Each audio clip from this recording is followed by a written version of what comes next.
Missile ആക്രമണത്തിന് പ്രതികാരമായി ഇറാന്റെ ആണവ നിലയങ്ങൾക്ക് നേരെ ഇസ്രായേൽ തിരിയില്ലെന്ന കാര്യത്തിൽ അമേരിക്കയ്ക്ക് യാതൊരു ഉറപ്പും നൽകിയിട്ടില്ലെന്ന് യു സ്റ്റേറ്റ് ഡിപ്പാർട്ട്മെന്റിന്റെ വൃത്തങ്ങളെ ഉദ്ധരിച്ച് CNN റിപ്പോർട്ട് ചെയ്തു. ആണവ നിലയങ്ങൾ ഇസ്രായേൽ ലക്ഷ്യം വെക്കുന്നുവെന്ന വാർത്തകളോട് ഇസ്രായേലിന് പ്രതിരോധിക്കാനുള്ള അവകാശമുണ്ടെന്നും എന്നാൽ അത് ആനുപാതികമായിരിക്കണമെന്നുമായിരുന്നു ബൈഡന്റെ പ്രതികരണം. ആണവ നിലയങ്ങൾ ആക്രമിക്കുന്നതിൽ നിന്ന് പിന്തിരിയണമെന്നും അമേരിക്കയുടെ പിന്തുണ ഉണ്ടാകില്ലെന്നും പ്രസിഡന്റ് ജോ ബൈഡൻ വ്യക്തമാക്കിയിരുന്നു. എന്നാൽ ഇക്കാര്യത്തിൽ യാതൊരു ഉറപ്പും ഇസ്രായേലിന്റെ ഭാഗത്തുനിന്ന് ബൈഡൻ ഭരണകൂടത്തിന് ലഭിച്ചിട്ടില്ലെന്നാണ് യു സ്റ്റേറ്റ് ഡിപ്പാർട്ട്മെന്റ് ഉദ്യോഗസ്ഥരെ ഉദ്ധരിച്ച് CNN റിപ്പോർട്ട് ചെയ്തത്. ഇറാന്റെ എണ്ണ കേന്ദ്രങ്ങൾ ആക്രമിക്കുന്നതിൽ നിന്ന് വിട്ടുനിൽക്കണമെന്നും US പ്രസിഡന്റ് ജോ ബൈഡൻ വെള്ളിയാഴ്ച പറഞ്ഞു.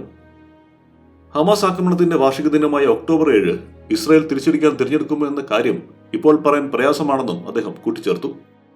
നേതാക്കളെ വധിച്ചതുകൊണ്ടൊന്നും ഇറാനും പ്രാദേശിക സഖ്യകക്ഷികളും ഇസ്രായേലിനോടുള്ള ചെറുത്തുനിൽപ്പിൽ നിന്ന് പിന്നോട്ടു പോകില്ലെന്ന് ഇറാന്റെ പരമോന്നത നേതാവ് ആയത്തുള്ള അലി ഖമേനി കഴിഞ്ഞ ദിവസം പറഞ്ഞിരുന്നു. ആവശ്യമെങ്കിൽ ഇനിയും ഇസ്രായേലിനെ ആക്രമിക്കാൻ തയ്യാറാണെന്നും ടെഹ്റാനിൽ വെള്ളിയാഴ്ച പ്രാർത്ഥനയിൽ പങ്കെടുത്ത് നടത്തിയ പ്രഭാഷണത്തിൽ ഖമേനി പ്രഖ്യാപിച്ചിരുന്നു. 5 വർഷത്തിന് ശേഷമാണ് ഖമേനി വെള്ളിയാഴ്ച പ്രാർത്ഥനയ്ക്കെത്തുന്നത്. അഫ്ഗാനിസ്ഥാൻ മുതൽ യമൻ വരെയും ഇറാൻ മുതൽ ഗാസ വരെയുമുള്ള എല്ലാവരോടും ഇസ്രായേലിനെതിരായ നടപടിക്ക് സജ്ജരാകാൻ അദ്ദേഹം ആഹ്വാനം ചെയ്തു. ലബനനിൽ ഇസ്രായേൽ നിരന്തരം ആക്രമണം അഴിച്ചുവിടുമ്പോഴും പ്രതിരോധം ശക്തമാക്കി പ്രത്യാക്രമണത്തിന് ഇറാനും സജ്ജമാവുകയാണ്. കലുഷിതമായ പശ്ചിമേഷ്യയിൽ സമാധാനത്തിനായി UN അടക്കം ശ്രമിക്കുന്നുണ്ട്. വെടിനിർത്തലാഹ്വാനവുമായി ഖത്തറും രംഗത്തെത്തിയിട്ടുണ്ട്.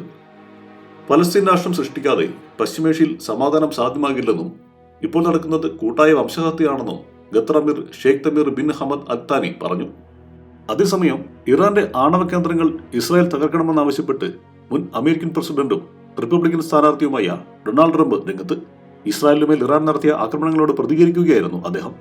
ഇറാനെതിരെ കൂടുതൽ ഉപരോധം വേണമെന്നും ഇറാന്റെ ആണവ കേന്ദ്രങ്ങൾ ഇസ്രായേൽ ആക്രമിക്കുന്നത് അംഗീകരിക്കില്ലെന്നുമുള്ള പ്രസിഡന്റ് ജോ ബൈഡന്റെ പരാമർശം വന്നതിന് തൊട്ടു പിന്നാലെയാണ് ഡൊണാൾഡ് ട്രംപിന്റെ പ്രസ്താവന വന്നത്. പ്രചാരണം പുരോഗമിക്കവേ ഇസ്രായേൽ ഇറാൻ പ്രശ്നങ്ങളെക്കുറിച്ചും ഇസ്രായേലിൽ ഇറാൻ 200 തവണ നടത്തിയ മിസൈൽ ആക്രമണങ്ങളെക്കുറിച്ചും ചോദ്യമുയർന്നു. ഇതിനോടായിരുന്നു ട്രംപ് തന്റെ അഭിപ്രായം തുറന്നു പറഞ്ഞത്. News desk, one nation media.